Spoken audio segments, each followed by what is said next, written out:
Countdown.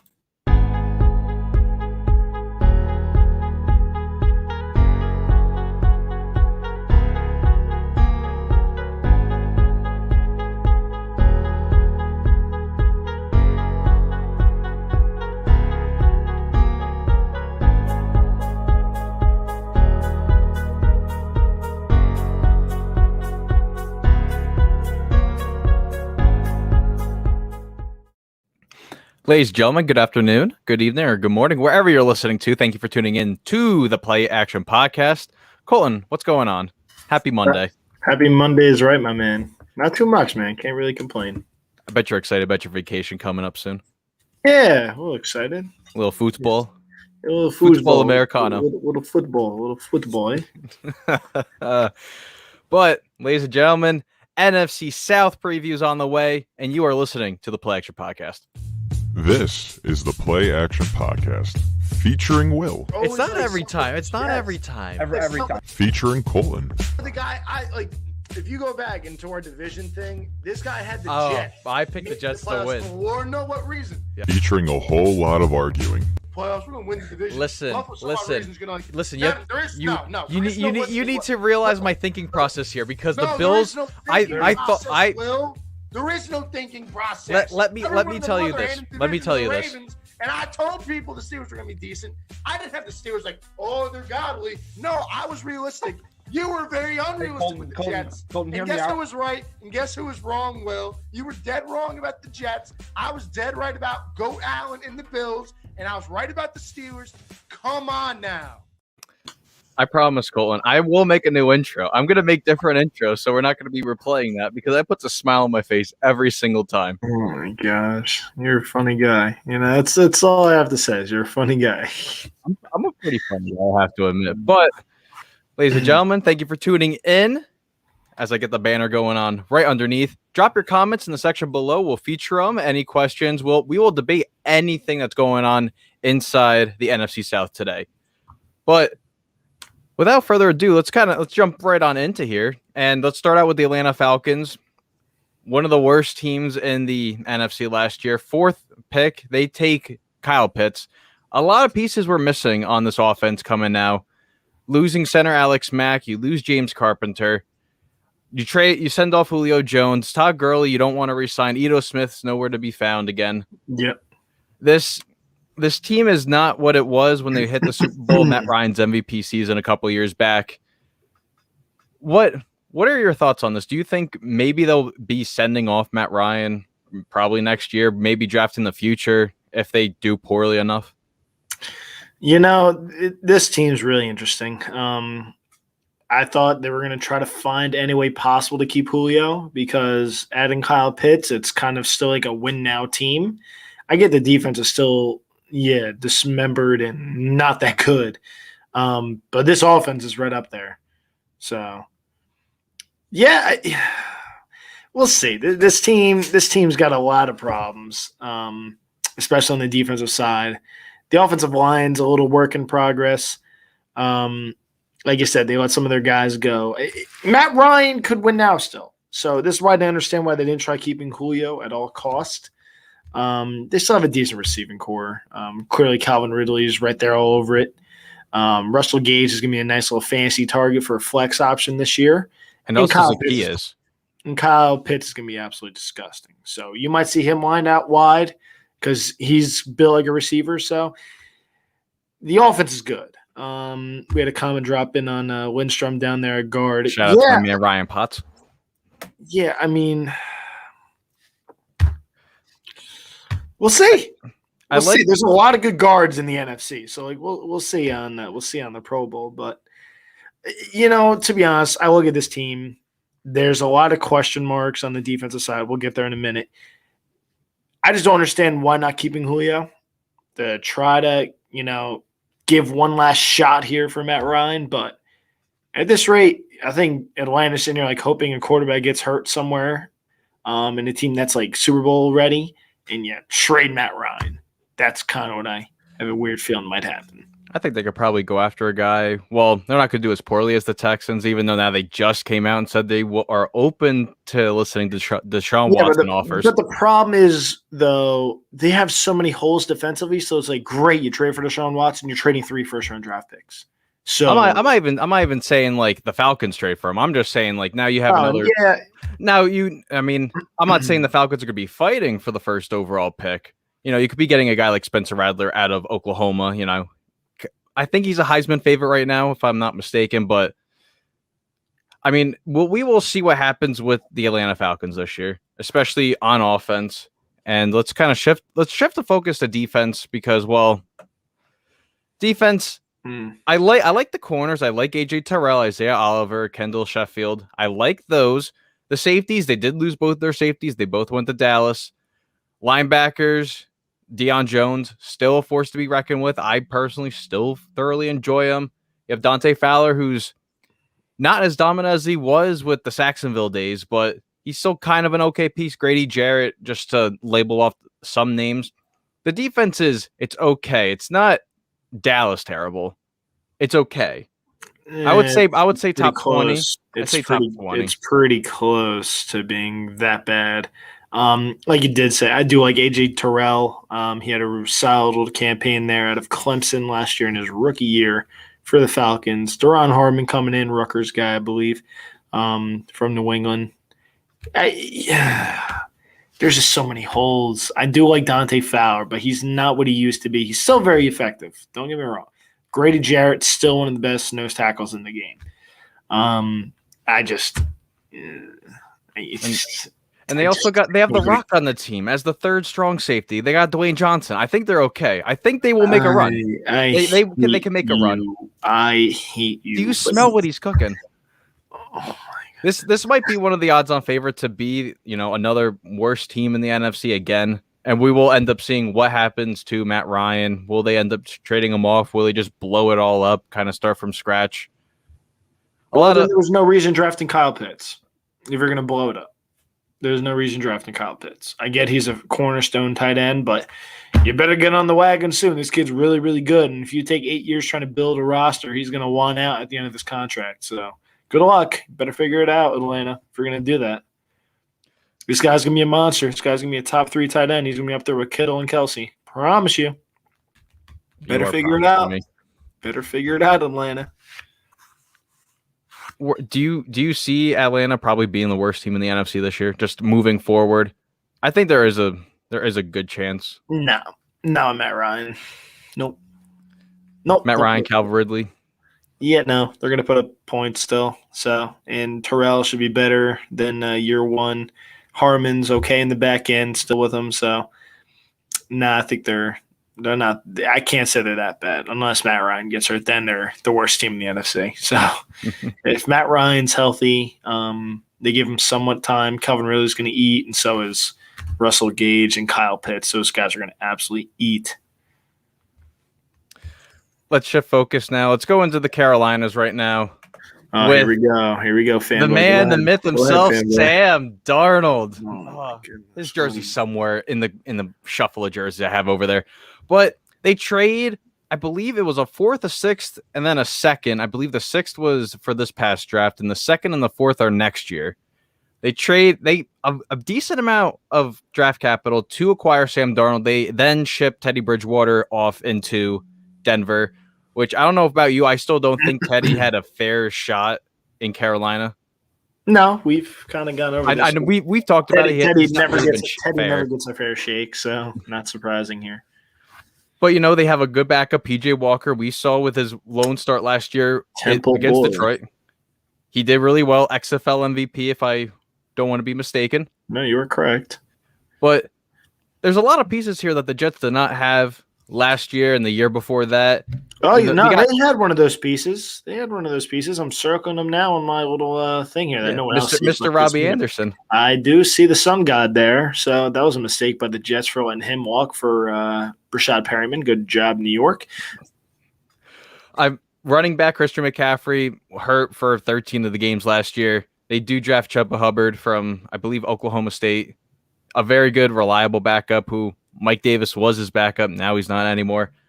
But I thoroughly like the offense more. DJ Moore, David Moore, can't really say more because there's too much more. Terrence Marshall, you do have the Sun God, Dan Arnold, and a good offensive line. Don't try the Moore joke. Don't ever try that again. I didn't even mean that. I meant more. I'm like, oh, there's two Moores on here. I can't be mistaken on this. Oh my! And they do have a good line. Acquiring Pat Eiflin, I believe, through the waivers at some point. But, they get Taylor Moton off the franchise tender, sign him to a nice 4-year deal, 70-something million. The pieces are there. It's now, what can Sam Darnold do? Could he be what he was his freshman year at USC, or will he be kind of this, Adam Gase kind of prototype? People forget how long ago, like, a freshman year in college was. I think people forget. Like, he hasn't shown any sparks since, just in case anyone was wondering. So I didn't like him coming out of college. I wasn't a big Sam Darnold guy. So far, so good on the Colton Gesser train on this one. He hasn't looked good. It doesn't hurt for Carolina to take a waiver on him. Like, dude, if we can figure this guy out, because clearly Adam Gase, the guru, didn't, and kind of burned this guy's career at the stake. So I do like the roster. I do like the offense. The offensive line's good, which you didn't have in New York, like we mentioned. Had Colin Thompson on the list there. Had him on the podcast. So shout out Colin Thompson. But yeah, you got to be out here for the Sun God, Rami Anderson, DJ Moore. The receiving core is solid. Terrence Marshall drafted this year, I believe, out of LSU. I believe is where he went to college. Yes. He's another little nice receiver, nice piece there for him as well. So he's got some receivers. He's got Christian McCaffrey. He's got to stay healthy, or they're in trouble. So he's got weapons. He's got stuff to work with here. He really didn't have any of this at the hand in New York, so we'll see. Let's put up or shut up for Sam Darnold the next year or two. So see what he's got in the tank. And as we shift from this, and a thoroughly good defense too, also by Carolina. Hassan Reddick acquired from the Cardinals with a ridiculous 5.5 sack game against New York last year. You have a bunch of people like Dante Jackson. You draft J.C. Horn. You acquire A.J. Boye, who's going to be suspended for the first couple games of the year. The defense is good. They still are missing Luke Kuechly a lot, and you can kind of tell from the linebackers. Who's suspended? A.J. Boye. They have A.J. Boye? Really? There he is down on the bottom. I forgot they signed him. Why is he suspended again? Correct me, Will. Do not know. Was it a PD? I think it's a PEDS thing. Come on, AJ Boy. So what is he suspended? What'd you say? 4 games? 3? I think it might be 3 or 4 game. I'll look it up really quickly. I'll make sure we have the correct. Right, well, while you're doing that, I do like the defense. Derek Brown's really good at Auburn. I believe that was our first round pick last year or the year before. I think it was last year. Brian Burns, disgusting out of Florida. My gosh. 6 games for PEDS. See, I would really like this defense a lot more if he wasn't suspended that long. But nonetheless, it's still a solid defense as I'm going down the list. Hassan Reddick comes over from Arizona, who had a really nice campaign there last year for them. Shaq Thompson, very good inside. Denzel Perryman, kind of a solid guy. Been a Charger for a long time. I love J.C. Horn coming out of TCU. And Jeremy Chin, what a rookie campaign for the man on the back end. So it's a really young defense. If it all pans out with Sam Darnold, they have a young core defensively. They got some young weapons. DJ Moore, Sam Darnold, if he works out. Christian McCaffrey still on the younger side. He's still got a lot of gas in the tank. This team could be good going forward, especially after Tampa Bay's little run with Brady shuts down. New Orleans is in a, kind of rebuild. So Carolina has good opportunity here if Sam Darnold pans out. If Sam Darnold turns into what he's supposed to be, they're in a good situation here with the young pieces they have defensively. I can't wait to see, again, we're going to wait 6 weeks, see J.C. Horn and A.J. Boye on the other side. That's going to be must-watch television on that back end there. And then clearly Jeremy Chin. What a stud that kid was last year. And then you got the front guys. Derek Brown should be better year 2. You know what you're getting out of Brian Burns. Jeez. And they drafted Gross Matos out of, I believe, Penn State, who's really good as well. So they have some nice pieces up front. And, middle linebackers, yes, they need to work on a little bit. But Shaq Thompson, really good. Denzel Perryman's a nice plug-in guy to until you figure out that long-term issue there. But even Hassan Reddick's played inside a little bit, so you might see some of that. He might slide inside because he did play a little bit of that in Arizona. So I'm excited. This is a team that if you're a Carolina fan, you got to have a little hope going into this year. Could definitely surprise some teams. Again, you're going to ask me, 2 words regarding each team. Sam Darnold. Health for Atlanta. And we'll see what happens with the rest of these teams. But, yeah, I mean, geez. It comes down to Sam Darnold for this team for me. If Sam Darnold plays well, he's got a solid defense that might get him some turnovers. Defense that's not going to be like Dallas and like you put up 40 points. And Sam Darnold has to put up 40. No, he's got a running back he can hand the ball to. I think Sam Darnold's in a really good situation. He wasn't in New York. So we'll see. It's put up or shut up for Sam Darnold. I mean, this team's very like the Giants, especially with how good the groups are. It's just quarterback play. What can Sam Darnold do? What can Danny Dimes do? 6 weeks. 6 weeks. I mean, preseason's almost here, so something interesting to look forward to there. Now, let's kind of shift focus into Tampa Bay, Championship Bay. Just so many titles all over the place. But before we look into this, I want to dissect this Tom Brady throwing video because I am just a little just so confused on if this is real or not. I mean, we were talking about this before, so let me I'm not gonna have any audio on this, but let's get the. Yeah, this is nuts. Dude, like it looks really, really real. It looks like, really real. It looks but really there's like real, and Brady has a really solid editing team. I don't know, man. When you watch it over and over, like there's like no glitch in the editing where it's like, it's a little sus there. Dude, I don't see anything in there. So like I do believe it's fake because it's like, but at the same time, it could be like Dude Perfect. And you could have taken that video a bazillion times and it worked. So I mean, I'm going to stick with my gut on no, but man, if anyone got comments on this, if anyone, has their ideas on what I think my entire day is now ruined. You said you tagged the editor. Is that right? See, I think there was something in there. I think they were talking about it this morning. Thank you, Ryan. Someone was talking about it this morning about on the radio on Boomer and Gio, I believe. I think Gio said, like Brady said something mid thing, like laughed. And like, I guess kind of made it seem like, yeah, this is clearly fake, folks. Don't buy this. So, and Ryan thinks he has the clue that he tagged the editor, and our gut is correct on this. But man, hats off to that TB, their editing crew there, man. Geez, that looks great. It does look great. What's happens when you're the GOAT, man? That's what happens. And what also looks great is all 22 starters from the Super Bowl re-signed to Tampa. Tom Brady effect, folks. Tom Brady effect. Just in what world do you think that this Buccaneers team just will not repeat? I think injuries. The offensive line's doesn't have that much depth. So you lose a tackle, you are in trouble. Brady goes down, God forbid any injuries. So yeah. If they get a little banged up on either side of the ball, they were healthy remotely all last season. So that's the only way they don't do well is if they don't have any. Are they looking to trade OJ Howard? I know that was kind of a thing last year. I think they are, but I mean, if I have a feeling they're going to keep him, man. If Brady's going to retire at 45, I think Gronk might tag along with them. Oh, OJ Howard should just stay. I mean, OJ Howard did miss last year. I think he tore his Achilles, and also Cameron Brate too. I think he was dealing with a lot of COVID issues as well. Yeah, those are both solid tight ends there, man. I understand why OJ Howard wants out because Gronk's, the big fish now there.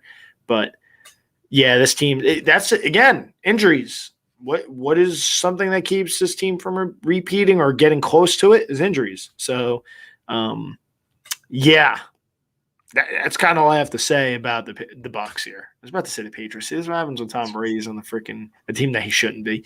But this Madden simulation we're in. Yeah. Oh my goodness. That's kind of what it feels like, to be honest with Brady here. But Injuries. I do like Giovanni Bernard. I think he's going to have a lot of value, especially in third downs. Because if you watch them last season, again, they kind of struggled in games with their running backs. Again, Fournette dominated in the Super Bowl, as I expected. I think it was like 36 rushing yards. I think it was his prop bet. I'm like, he's hitting the over, and he smacked it. I think he had like 86 or 100 yards. So Ronald Jones, another solid back. And Giovanni Bernard is going to be big for them, I think. If you watched a lot last season, they tried Shady back there. Fournette, Ronald Jones, getting them out of the backfield, catching the ball. Yeah, there's a lot of drops, folks. Those guys couldn't catch the ball really consistently. Giovanni Bernard can. The North Carolina back, former with the Bengals. I think he could be a big third down guy for them this year going forward. So be on the lookout for that. He's going to probably get like 3 catches a game. Nothing to run out in fantasy to go grab him, but I'm expecting maybe like 3 catches a game from Giovanni Bernard. And, I mean, as you said last year, the backs were struggling catching balls from Brady. You look at, what was it? Like the lack of training camp, lack of OTAs, COVID stuff last year. Now it's a whole different world this year. Now we're getting all that stuff going. We'll be seeing what happens with the Tampa Bay offense. And let's just shift forward to the defense. Defense is still studdish all over. I mean, Whitehead's out. I think he's on the COVID list right now, but he'll be back within 2 weeks. But I love every piece of this defense. I really do. Yeah. I think this whole team's really good. Yeah, it's kind of you can take some shots at their secondary. A lot of young guys back there. You can get them, but problem is, look at that front, folks. You're not going to have long to try to take a shot at this defense. So, yeah. Good luck. Good luck. Throw up that peace sign like Tyreek. Yeah, this is. There we go, Antoine. That was Antoine. Thank you, sir. I believe he's from Minnesota. Love me some Antoine Winfield. But yeah, injuries, dude. It's kind of what it is. If you lose a Devin White, like Pittsburgh losing Devin Bush last year, if you lose a Devin White, that's a big knock in the team. Again, I get Levante David's there, but the speed of Devin White is not fixable on a defense. But yeah. Injuries, I'm telling you. So, Sam Darnold, Matt Ryan, or what did I say for the Falcons? Did I say Matt Ryan? What did I say for the Falcons? You may have said Matt Ryan. I'm not too sure. You probably said. I already forget. You already forgot. Sam, because the Falcons aren't going to be that good. So Sam Darnold and the scoreboard. The scoreboard is Atlanta. Yeah, that could be. You know what? Very valid. But yeah, injuries. We're going on like 1 or 2 words for each team. Injuries is for the Bucs. So that's the only way this team gets stopped is injuries because it's pretty gross again. And let's shift forward to the NFC South winner, the New Orleans Saints, where first thing you notice when you look at this team is just Drew Brees, and it kind of puts a little ache in your heart. You're like, man, this for you and I, we grew up watching him. We were watching Brady, Peyton, just seeing those guys slowly kind of fade out. It's very unfortunate, but if you're Sean Payton, who are you hoping to be the next quarterback, the successor behind? He's hoping it's Jameis. I mean, Jameis had a lot of confidence coming out of college. We all thought he was going to be the next. Like, good luck stopping Jameis Winston coming out of Florida State. So the only thing is Jameis stopped Jameis. Surgery, we'll see. But no, I had Michael Burton on, former fullback last season for the Saints, talked very highly of Sean Payton, helped develop him as a player. See what happens with Jameis Winston. This is his first year. I hope they don't mess with Jameis. That's another thing, talking about Jameis. I hope they don't do the old, all right, you start the first half, you start the second half, like college stuff that you'll see. I hope they don't do it with Taysom Hill and Jameis. Jameis is clearly the better quarterback. Taysom's a nice gadget guy to mess around with and throw a player or 2 in there. But yeah, this is Jameis' show. Give him a season. See what happens. If not, you know what you're doing next year. You're drafting. So this team could easily be on the bottom of the division. They probably will because they had some cap casualties. But yeah, I mean, they have some weapons there still. Michael Thomas is really good, clearly, when he's healthy. Slant boy, as people like to call him. We'll see how he is without Drew Brees. You have five good receivers. You have Thomas, Traquan Smith, Deontay Harris, Lil Jordan Humphreys, Marquez Callaway. You have some good receivers, and you still have Kamara. You have Latavius Murray, and also Dwayne Washington when he's used, very, rarely in this offense. This is still a really good team. This is still a good team. I mean, as what a lot of this stuff comes down to, like Carolina, just comes down to quarterback play. You sign Ryan Ramczyk to a historic extension. You have Taysom Hill resign a very lucrative 4-year extension during the offseason, which voids after 3. That's a weird. I think it voids if you don't want him next year, it's gone. I think that's how it works. It's kind of like a weird contract. I don't think I've ever seen anything like it. Brady contract. Brady signed some 5-year deal too, but it voids out after a 2-year period. No, I think Taysom's deal, it was 4 years, 100 and something million. 143, I want to say. That's so stupid. Oh my God. But yeah, it's one of those things. I think it's if they don't like him this year, see ya. We don't have any cap hit, I think, on it. It's very, very weird. Yeah, I like Cesar Ruiz. Go blue, baby. Might be their center for the future, I think, is what their long-term goal is. Teron Armstead still is solid. They have some solid pieces up front. A little Bo Pete up there. So we'll see, man. It comes down to Jameis. It really does. Their defense is They kind of had some cap casualties on that side of the ball. So yeah, this is the Bucs to lose kind of deal here. The defense, I mean, you lost Animata to 6 games. I believe that was also another Peds thing. Yeah. Your secondary, you bring in Brian Poole, but he's a slot guy. You have Gardner, who's your slot guy. Very weird. I mean, Malcolm Jenkins, he's another year older. You have Marcus Williams, who is playing under the tag. Marshawn Lattimore, who's a very good number 1 corner. Yeah. Locks down Mike Evans every single game. The defense is there. It's still there. Where did what's his name go? Trey Hendrickson? Yes, that's it. He went to the Bengals. That's right, Cincinnati. I mean, a 16.5 sack guy last year and only played less than 50% of the defensive snaps. Absolutely bonkers to think. Yeah, it's kind of wild. So their defense isn't as bad as I thought. I think I just thought about him leaving for some reason. I was their defense stinks now. I don't know why I did that, but I did. Marcus Davenport hasn't turned out to be the guy they were expecting out of Western Michigan, I believe he got drafted out of. Cam Jordan, you know what you're getting. Guy's one of the best in the game. Demario Davis has been really good for them since coming back. Malcolm Jenkins had a really good season for them. But again, getting older, and you know what you're getting out of Lattimore. So we'll see. It comes down to Jameis. This team could finish second in the division or third, depending how Sam Darnold plays. So look at the quarterback play for a lot of this division. Seriously, it's kind of what it is. Injuries for the Bucs: Sam Darnold, Jameis Winston, and no one cares about it. And the scoreboard. We'll go scoreboard. I think Kanye might still be living there. He debuted his album or whatever, just dancing around with a sock on his head.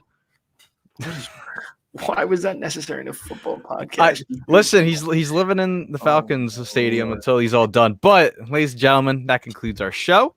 Colton, talk a little bit more about your interview with Mr. Michael Burton.